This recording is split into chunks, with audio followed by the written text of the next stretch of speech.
building. He's a real person. And there's a little bit of David in all of us. The appointment is free. The advice could be priceless. Call 1-800-367-3000. Order now. Boeing getting a bottom-line boost last quarter thanks to tax rate cuts. The aircraft giant exceeding Wall Street's expectation in both profits and sales. But investors are keeping a close eye on how Boeing's fight with the National Labor Relations Board plays out. The NLRB says Boeing's new factory in South Carolina is illegal and an attack on unions. My next guest used to call the shots of the NLRB. He doesn't like what he's seeing today. Peter Schaumber is with me now.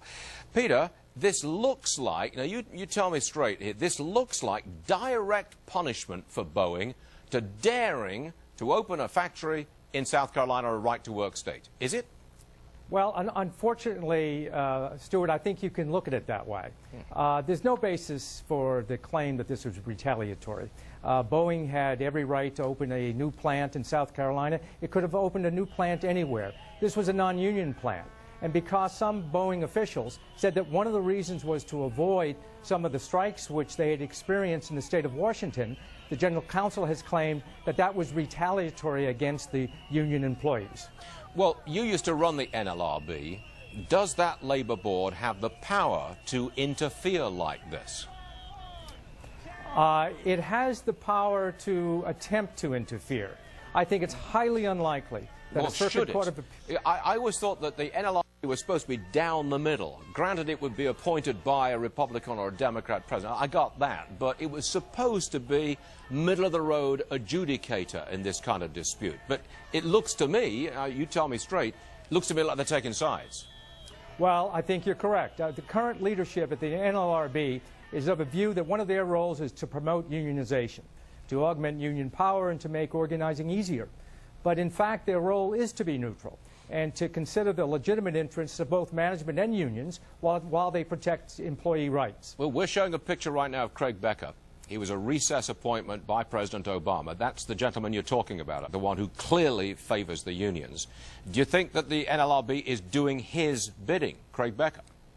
I think the majority on the board, and Craig Becker is one of them, view their role as promoting unionization. And I think they're incorrect. I think they're misguided. And that is a problem for the board because it undermines the board's credibility. Is it possible that we'll see this again? If another major corporation moves a manufacturing plant out of, say, Illinois or Michigan or any other closed-shop union state and goes to a right-to-work state, you think we're going to see this again? I think you could, but it wouldn't necessarily have to be a right-to-work state. If the unionized employer opened a new plant, tried to expand its production into any other state, and it was a non-union plant that it was opening, the NLRB could claim that it was retaliatory. In fact, based on this complaint, they could even claim that it was a union plant, but a different union.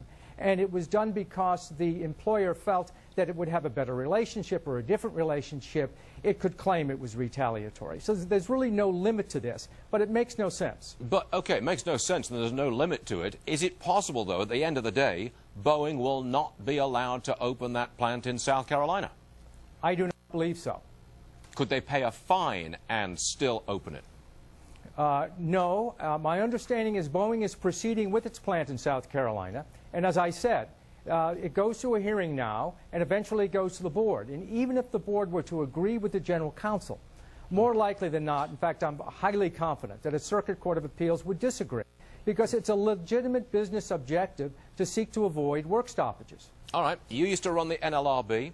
I'm sure you're familiar with the NLRB going after the state of Arizona and South Dakota because they passed referendums in those states enforcing the closed secret ballot for unionization. What do you make of that?